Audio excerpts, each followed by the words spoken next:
still talk about how great of a coach you are. Man, you have more NFL players on your team than any other college football program.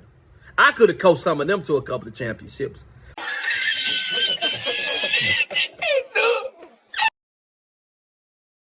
I ain't got time for no introduction because you already know who it is. This is a special edition of Crimson Watch, and y'all done pissed me off. This video right here ain't for Bama Nation. It's on behalf of Bama Nation. To all you haters out there, Coach Saban done got the whole world up in a frenzy. People that don't even watch college sports got something to say about Coach Saban, but I'm here to tell y'all, I'm here to set the record straight because obviously your comprehension skills is a little off. I don't know what they taught you at that little school that you done graduated from, or I don't know what they taught you in your elementary school, but comprehension was a key point that we had to understand and know when I went to school. Apparently, that ain't the same thing for everybody else. I don't know if y'all actually listened to what Coach Saban said when he went up there on Capitol Hill to talk about the state of college football, but it's the same thing that he has been saying for years. It's the same thing that Coach Prime has also said. See, what I find fascinating is that a coach who is no longer coaching can have y'all pressed this much. But I think that y'all are purposefully not listening because of your hate for Coach Nick Saban.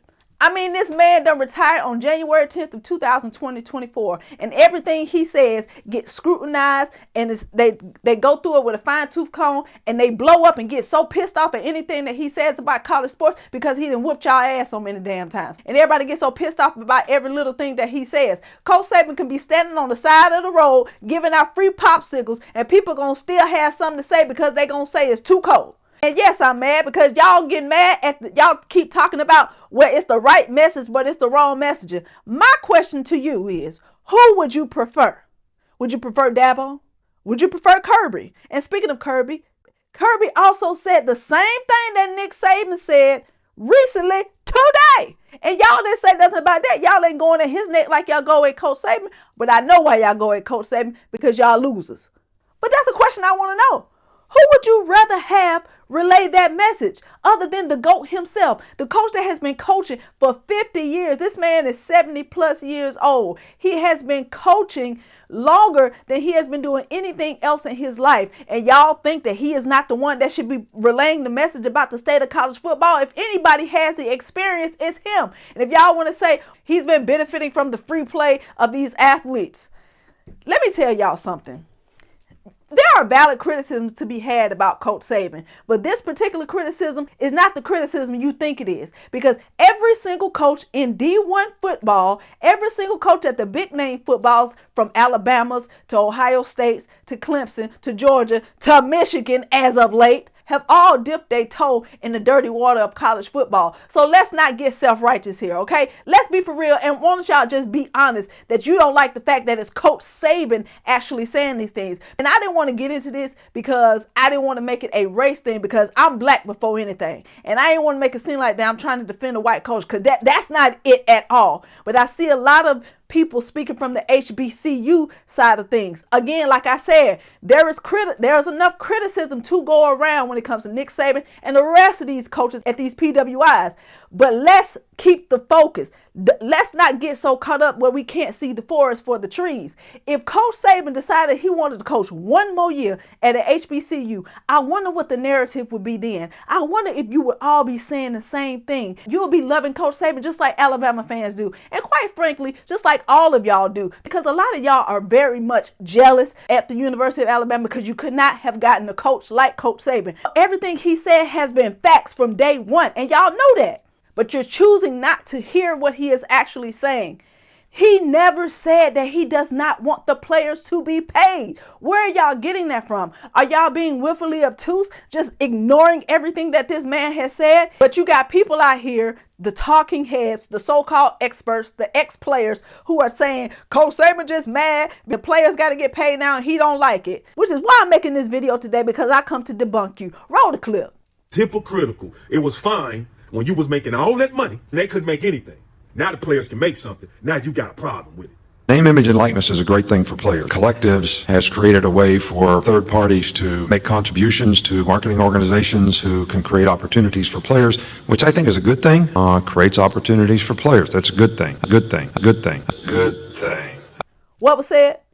Oh, okay, that's what I thought. Why don't y'all stop talking out the side of your neck and start speaking facts. I understand that y'all be wanting to get engagement. Y'all be wanting people to click on and get a little clickbait to make bad takes. I know that's your job to do. People don't normally listen to you unless you make a bad take. So I get it. You want engagement. But to make a take like this that Coach Saban don't want the players to get paid, it's just a fallacy and y'all know it. You cannot find me one clip where Coach Saban has said that he did not want the players to be paid. Show me. Put it in the comments. Send me the link. Show me somewhere. But there are several clips of him saying he wants them to be paid. He just doesn't like how they're being paid. And that's the pay for play. If y'all had any common sense, you will know that he is actually helping college football to include the HBCUs. Because why is it fair for teams who have a lot of money, let's say Texas for instance, who have loads and buckets of money to go and poach an HBCU player because they have more money and more resources?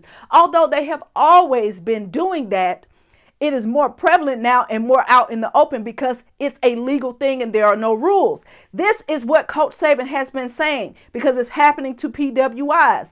And now it's a problem. I get it. That is a criticism that you can also make. Y'all didn't have a problem with it when it was going on with HBCUs. Now you got a problem that's going on with PWIs. That's a valid criticism. But to say that he's complaining because they're getting paid is just, that's just not true. He's trying to help y'all. And y'all are fighting and bucking against him because it's him. And another stupid narrative that y'all are trying to run with, saying that Coach Saban retired because he couldn't compete, also false. Let me run down some facts for y'all dumbass. NIL roughly started around 2019 in September, first in California. Remember, everybody was talking about how all the players were going to start going to California because they were going to be able to get paid for their name, image, and likeness. Yeah, that happened in 2019. In 2019 of October, 20 more institutions decided that they also were going to participate in an NIL. But it didn't become effective around the NCAA until July 1st, 2021. Every school decided that all players were going to be able to be paid for their name, image, and likeness.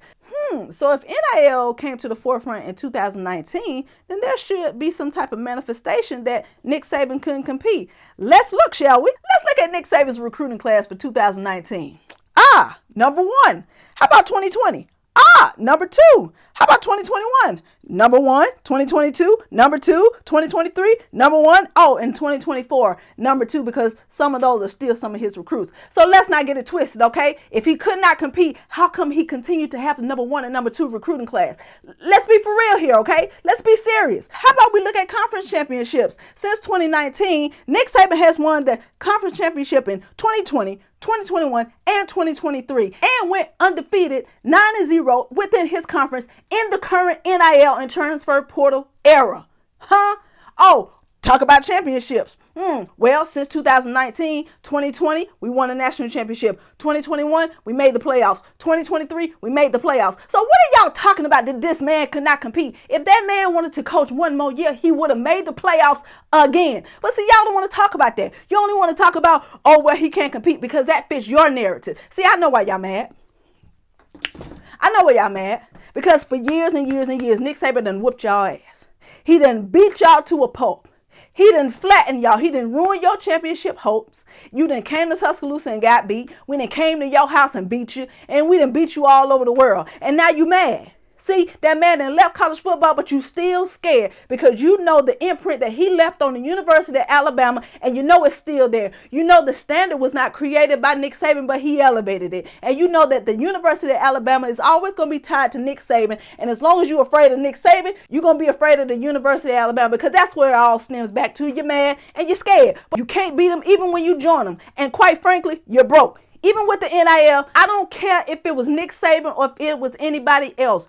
Y'all have had every opportunity to meet the standard that Alabama has set for years, and you cannot meet those standards. Even when they abolished segregation and allowed black players to play, you still couldn't compete. When they opened the transfer portal and allowed for more transfers, you still couldn't get the best players to beat Alabama. Even when they got this NIL, you don't have enough money to get the best players to beat Alabama because your school is broke. That's why you're mad. But don't worry about it. Coach Nicholas Lou Saban is going to save the day. So what you really should be saying is thank you, Coach Saban, for saving college football. And to that, we say you're welcome. Roll damn Tide.